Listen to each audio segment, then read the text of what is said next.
নমস্কার। বাংলাদেশ একটা ভয়াবহতার মধ্যে কিন্তু চলেছে। বাংলাদেশের যে রাষ্ট্রপ্রধান এবং বাংলাদেশের সেনাবাহিনীর মধ্যে সম্পর্ক অত্যন্ত তলানিতে এবং ভেতরে ভেতরে কিন্তু পচন ধরে গেছে সম্পর্কটা। বাংলাদেশের বহু মানুষ কিন্তু এই বিষয়টা বুঝতে পারছে।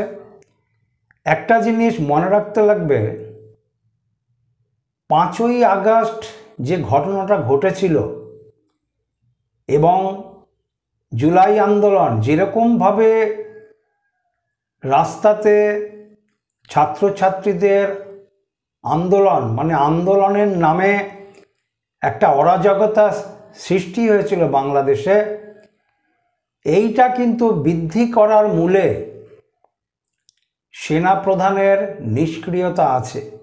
সেনাপ্রধান যথেষ্ট নিষ্ক্রিয় ছিল এই সময়কালে। ইন্টেলিজেন্স ফেল, বাংলাদেশের গোয়েন্দা বিভাগ ফেল। প্রকৃতপক্ষে ফেল করেছে কিনা সেটা পরের কথা, কিন্তু ইন্টেলিজেন্স কোনো কাজ করেনি এবং সেনাপ্রধানের একটা নিষ্ক্রিয়তা কিন্তু লক্ষ্য করা গেছিল সেই সময়কাল থেকে।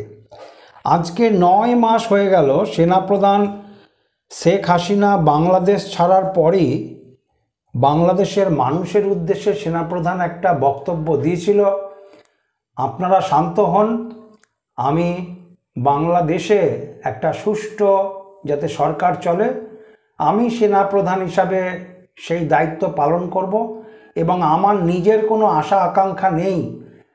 উনি বাংলাদেশের প্রধান হবেন না, সেটা উনি ডিক্লেয়ার করেছিলেন ওই বক্তব্যের মধ্য দিয়ে। আজকে 9 মাস হয়ে গেছে, বাংলাদেশে একের পর এক ঘটনা ঘটেই চলেছে।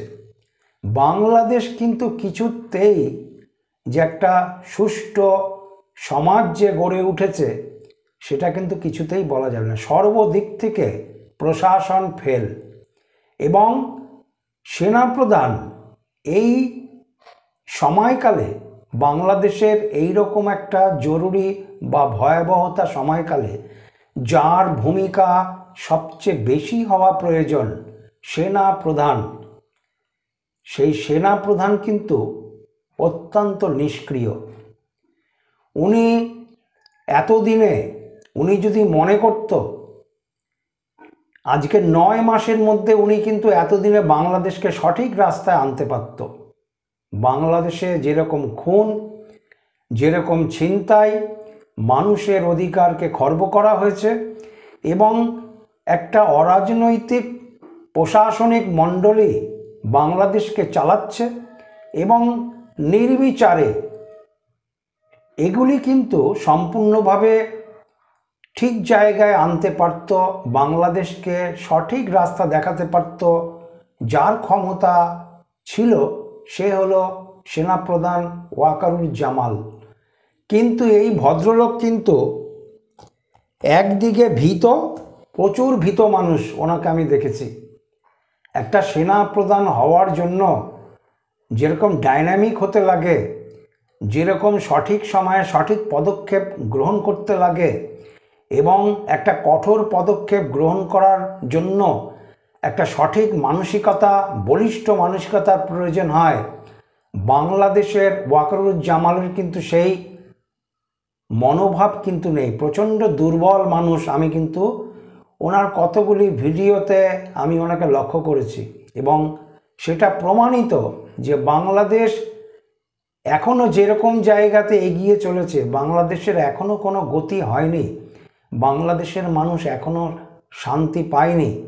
আর ওয়াকারুজ্জামানের এই রকম একটা অবস্থান, সেই অবস্থান দিয়েই বলা যায় এই মানুষটা কিন্তু সেনাপ্রধান হওয়ার যোগ্যতা, উনি এই সিটটাতে বসে গেছেন ঠিকই, কিন্তু প্রকৃতপক্ষে আমার হিসাবে বলে গ্রাম পঞ্চায়েত প্রধান হওয়ার ক্ষমতা এই ওয়াকারুজ্জামানের নেই।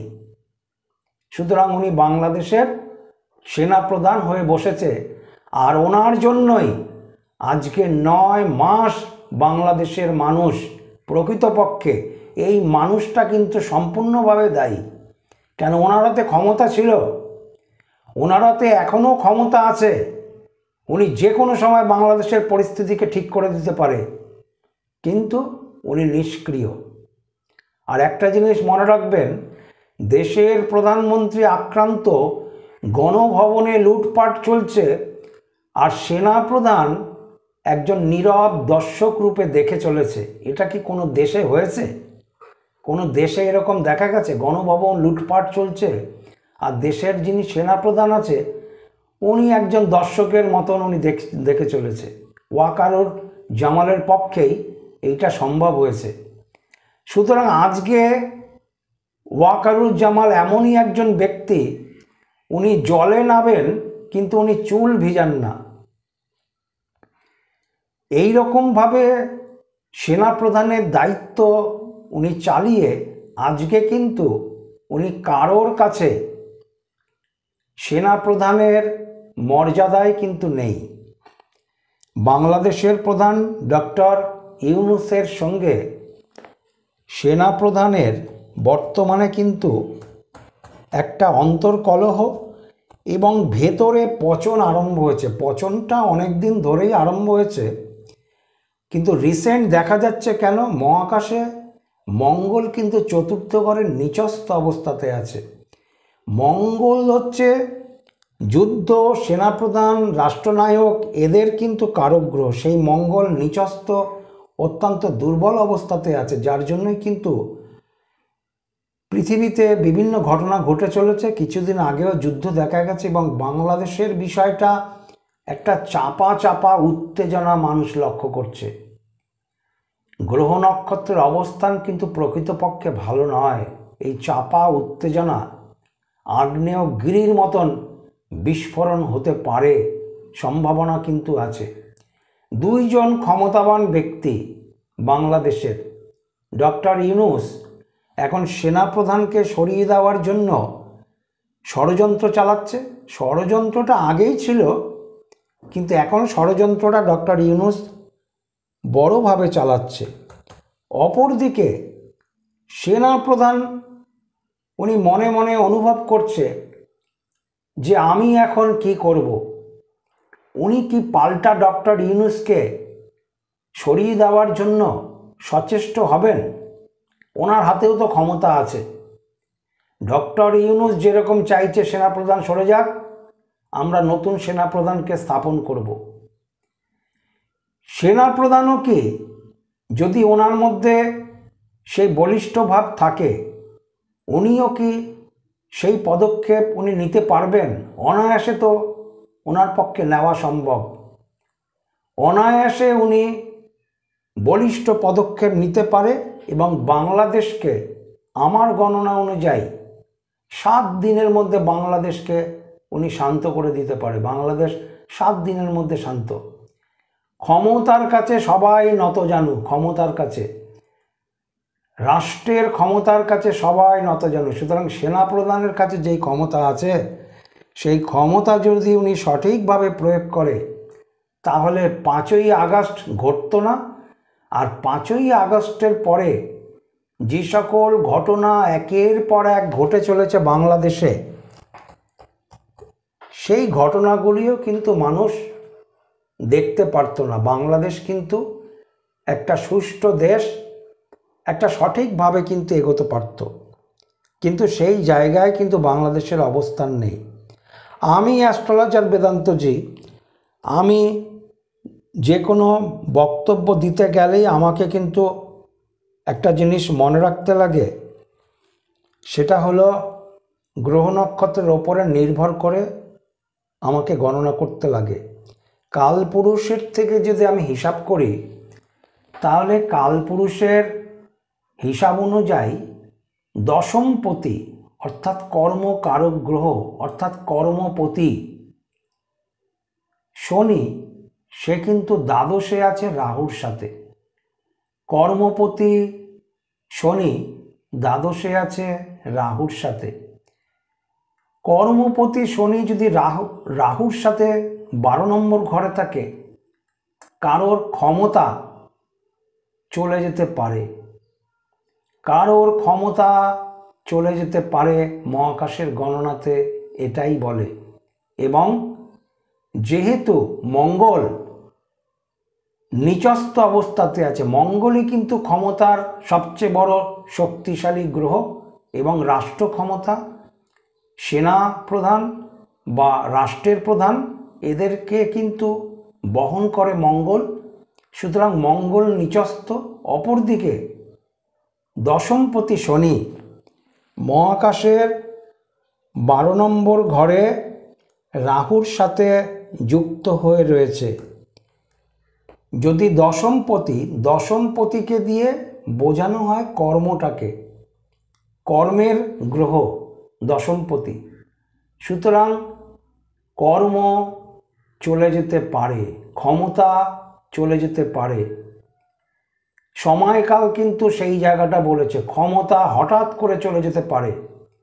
এখন সেনাপ্রধান এবং ইউনূসের মধ্যে ভেতরে ভেতরে কিন্তু পচন ধরেছে, এবং এই পচনটা আগেও ধরেছিল, প্রথম থেকেই কম বেশি ছিল। কিন্তু সেনাপ্রধান তো ওই যে আগেই বলেছি, ওনার যেরকম পদক্ষেপ তাতে বোঝা যায় অত্যন্ত ভীত মানুষ। ওনার হরস্কোপটা আমি অনেক সার্চিং করেছিলাম, ওনার হরস্কোপটা এখনও আমি পুরোপুরি পাইনি। যেটুকানি পেয়েছি তাতে বলতে পারি ওয়াকারুজ্জামান কিন্তু প্রচণ্ড ভীত মানুষ। কিন্তু ওনাকে একটা সঠিক পদক্ষেপ নেওয়ার মতন সেই বলিষ্ঠ মনোভাব কিন্তু ওনার নেই। আর যদি সেই বলিষ্ঠ মনোভাব থাকতো, বাংলাদেশের 5ই আগস্ট যেই জিনিস ঘটেছে কিছুতেই সেই জিনিস ঘটতে পারতো না, কোনো মতেই হতে পারে না। যেখানে সেনাবাহিনী আছে, সেনাপ্রধানের নির্দেশ দিলে 10 মিনিটে সব কিছু পরিষ্কার হয়ে যেত।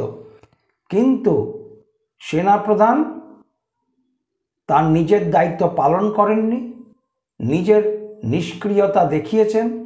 অপরদিকে ইন্টেলিজেন্স গোয়েন্দা বিভাগ তারাও প্রকৃতপক্ষে ফেল।